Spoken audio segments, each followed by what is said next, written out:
Quem é o jovem que aparece nu em Marcos 14:51? E o livro de Marcos ele é o menor. Qual é a importância dele dentre os evangelhos? Essa e outras coisas nós vamos estudar no vídeo de hoje. Então pegue logo sua xícara de café e vamos estudar!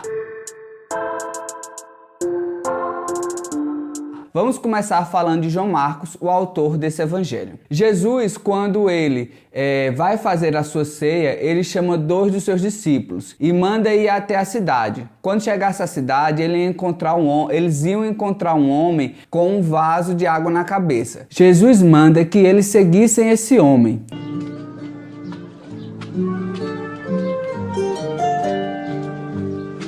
E aonde esse homem chegasse, eles entrassem e pedissem para fazer a ceia do Senhor. Sim, essa casa era a casa de Maria de Jerusalém, a mãe de João Marcos. Então Jesus, quando chega lá com os seus discípulos para organizar a ceia do Senhor, João Marcos fica curioso o que era que aqueles 13 homens queriam. Então fica ali observando todo aquele movimento. E à noite, quando Jesus sai para o Getsemane junto com seus discípulos, João Marcos acorda, se levanta e rapidamente, para não perdê-los de vista, joga apenas um lençol sobre o seu corpo e sai nu, observando para onde Jesus e seus discípulos iam. Ao chegar no Getsemane, nós sabemos que Jesus ele é preso. E os soldados, quando estão levando Jesus para ser preso, vê aquele jovem envolto em um pano e agarra-o. Ele deixa o lençol de lado e foge. Vamos ver o texto? Marcos 14:51.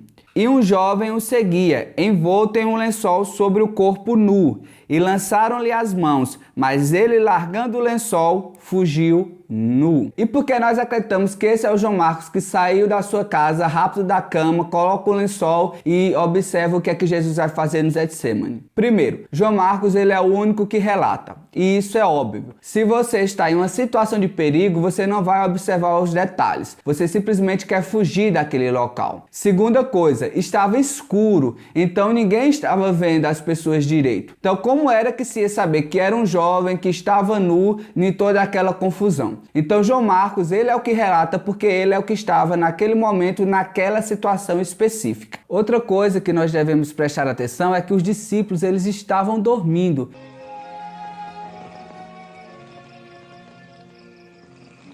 Por que estão dormindo?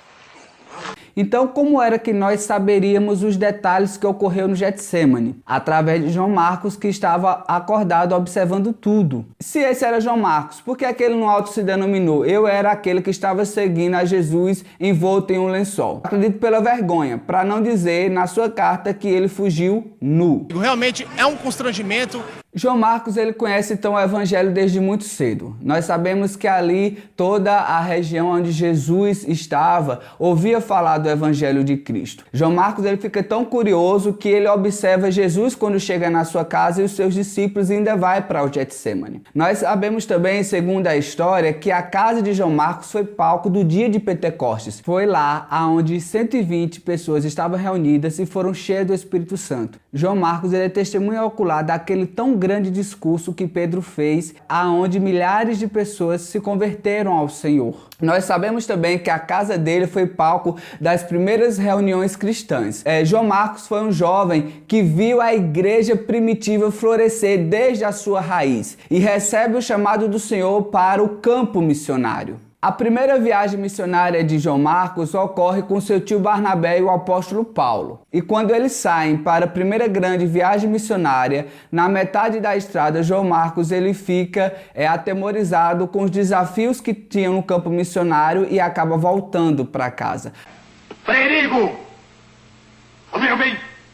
Perigo!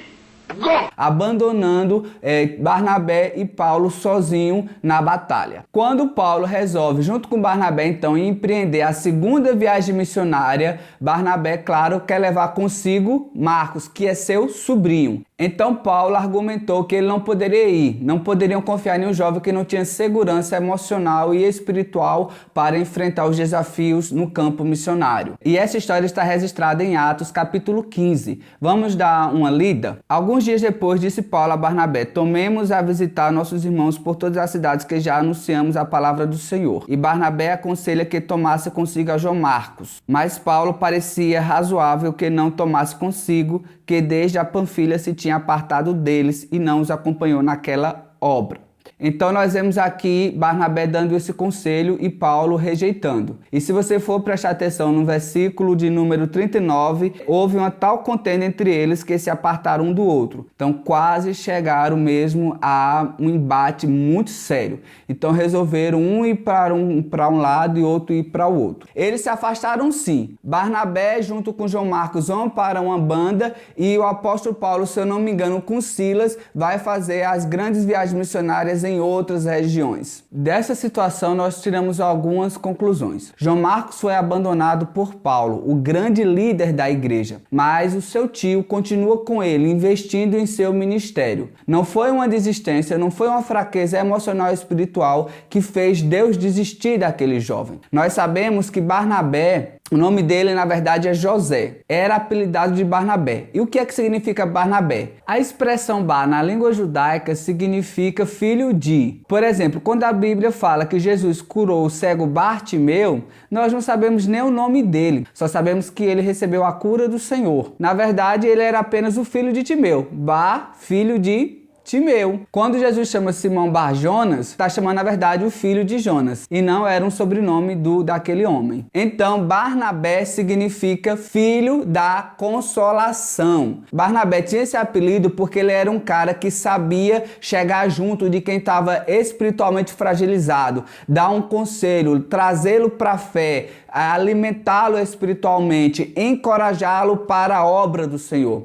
Isso aconteceu com o próprio apóstolo Paulo. O apóstolo Paulo, quando aceita Jesus, todo mundo o rejeita, porque ele era perseguidor da igreja. Mas Barnabé, com esse espírito de ajudar, de levantar espiritualmente uma pessoa, se encosta no apóstolo Paulo e prepara ele para o campo missionário. Barnabé era esse ajudador. Então o Senhor deixou ao lado de João Marcos aquele jovem que estava fragilizado espiritualmente ao lado de Barnabé, que o encorajou e o preparou para o campo missionário. Eu aprendo com isso, meus amados irmãos, que se eu realmente quero trabalhar para o Senhor, se meu coração tem um propósito de servir a Deus verdadeiramente, o Senhor ele cria as circunstâncias necessárias para que eu seja capacitado e fazer a sua obra. Com o passar do tempo, João Marcos se encontra com o apóstolo Pedro. Isso a Bíblia não relata, é contexto histórico. E quando ele tem contato com o apóstolo Pedro novamente, juntamente com Pedro, ele recebe o chamado para ir pregar o evangelho aonde? Na cidade de Roma.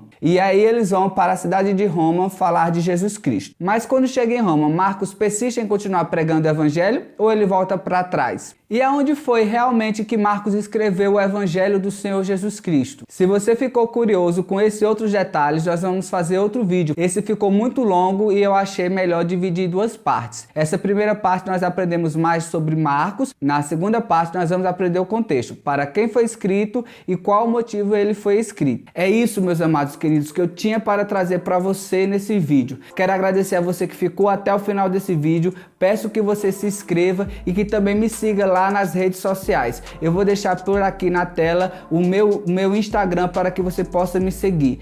Eu agradeço a você, paz e graça e até a próxima.